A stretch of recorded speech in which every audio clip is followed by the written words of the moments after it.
All right, guys, today's video is a perfect example of what not to do in terms of not giving your players any chances of success, especially from a draft perspective. Sometimes you are drafting to win, and sometimes you're drafting to not lose. And this is a perfect example of what happened here, where teams are just almost in their own head at this point, and it's really hard for them to kind of understand like what is even happening anymore, and they get a little bit confused, and they because you can just tell that they aren't really they're just driving the draft in a way that gets them through the door, not in a way that garners any like real advantage, and they're not being really creative like some of the other teams like Fnatic, G2s of the world, even other like Asian teams, or even some North American teams have this sort of mindset where they go a little bit crazy with the draft. And this is a very important part of the game, one that actually sets your team up for success or failure depending on what happens, right?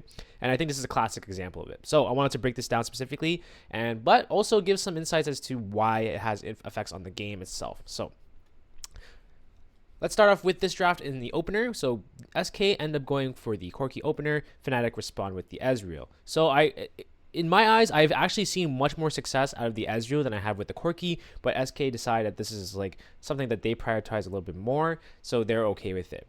Fnatic respond in kind, but end up like revealing their Zyra jungle, right? So this is a pretty big card for them that they show, like, hey, we're gonna play this.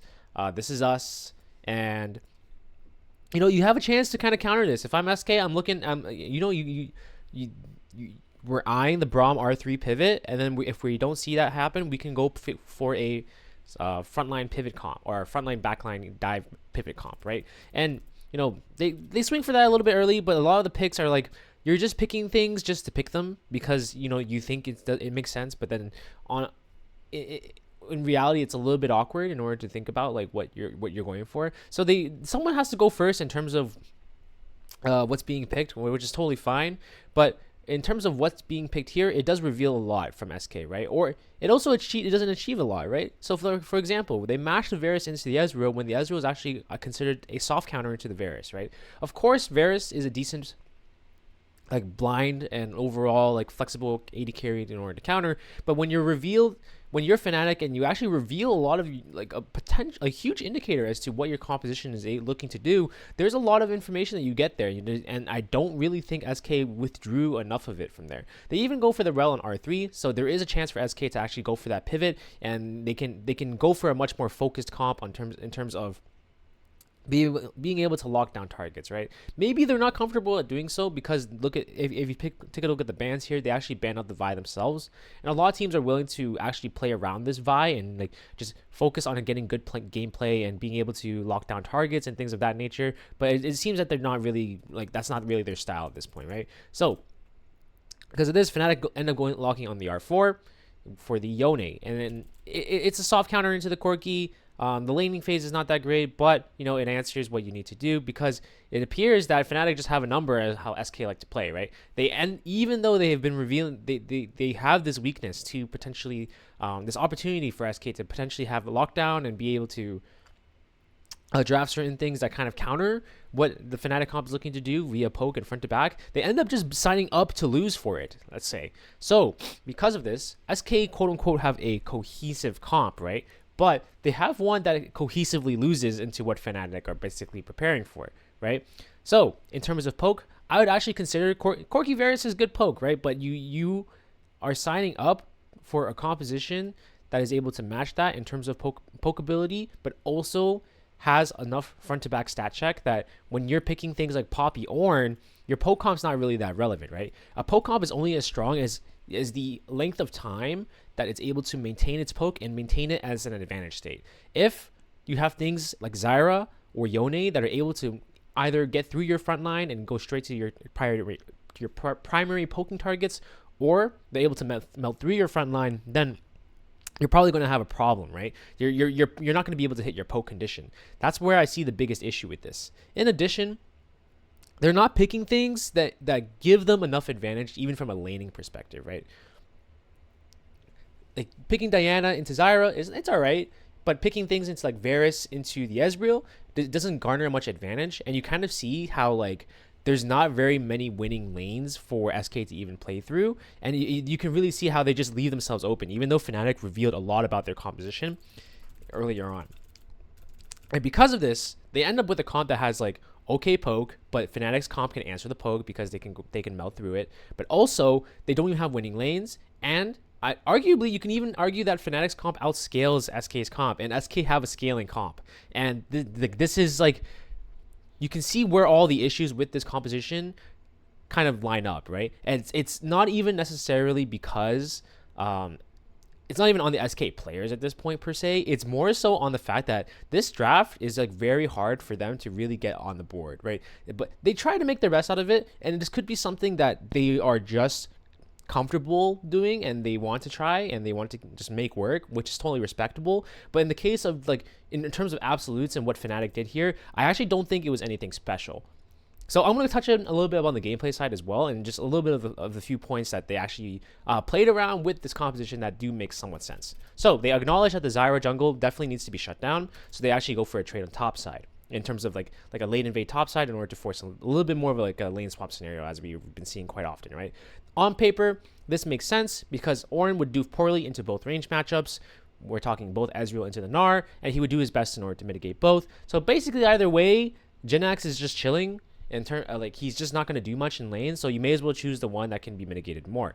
And then Rahel is going to be able to have more pressure against the Gnar and potentially provide more, or even against the Yone, which does happen in this case, right? So on paper, this makes sense. This gives Isma enough tempo in order to kind of like force Razork's hand to get creative, and then maybe it gives room for SK to answer from there, as you can kind of see it here, right?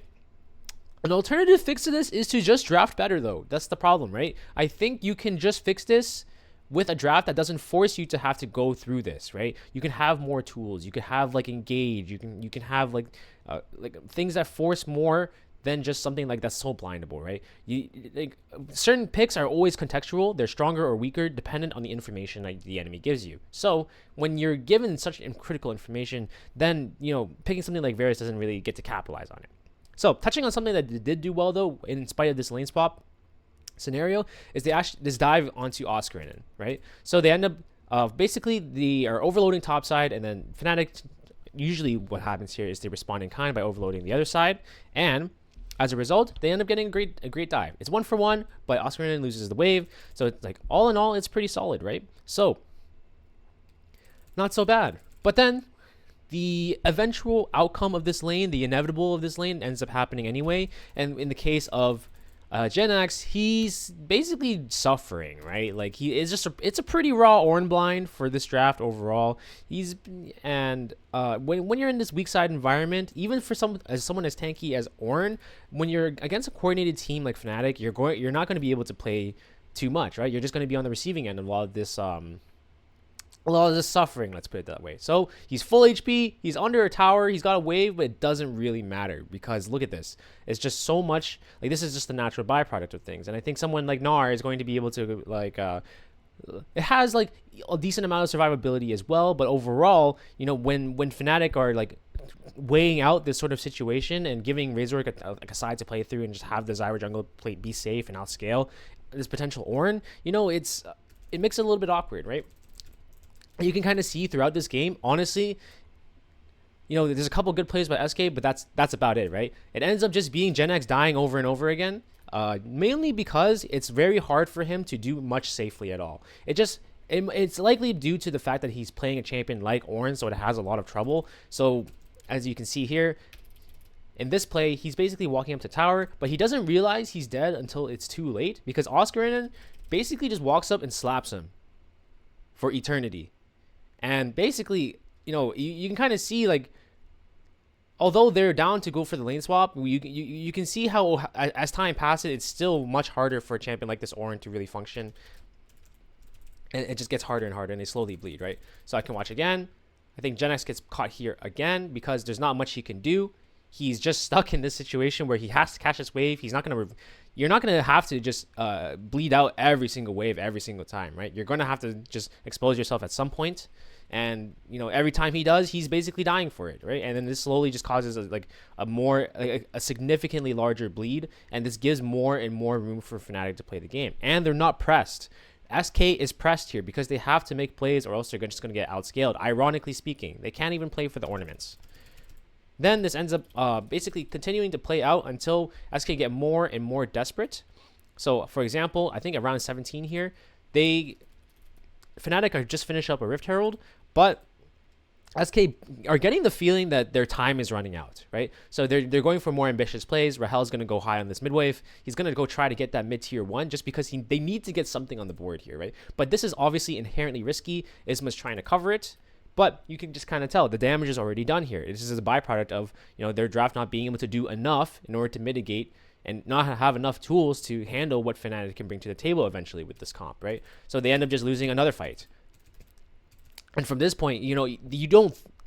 It feels like they just didn't get a chance to play the game yet, even though it's like 20 minutes and the game's arguably already over, which is the weird part. So usually when it's a game like that, that's usually a pretty strong indicator that it's a draft issue, right? I'm not going to harp on it too long, but we're going to see a couple more examples of this. So they go for a bigger fight. Genax actually gets a really solid angle here. It's as good as they're going to get, but you can see like they just kind of get stat checked a little bit. The Zyra was just a little bit too big, was not able to be shut down. And this leads into the transition into Otacon. Like, there hasn't been that much happening, quote unquote, but you can see that Fnatic's up to 2 to 11, right? So they can just force whatever play they want. And now SK are basically choked. And this basically leads to the opener, to the game opener, let's say. It blows the game open, and the game's basically just cooked at this point, right? You can't really play out for the win condition anymore, and SK don't really have much room to play anymore because their composition just doesn't have the agency to do so. So, leads to another basically really clean game from Fnatic overall, but however, I don't think this was as much about Fnatic winning as it was about SK losing. And this is basically circumvented by the draft, but also you can kind of tell that SK are playing to not lose, and you can smell their fear almost. And that's basically what I want to take away from this game. So basically, I want to emphasize how important that draft aspect was, and I really encourage teams to really push no matter what, even if it's a bit of a doomer in their eyes. So hopefully this makes sense to you guys, and hopefully that was an interesting game to cover. So I'll catch you in the next one.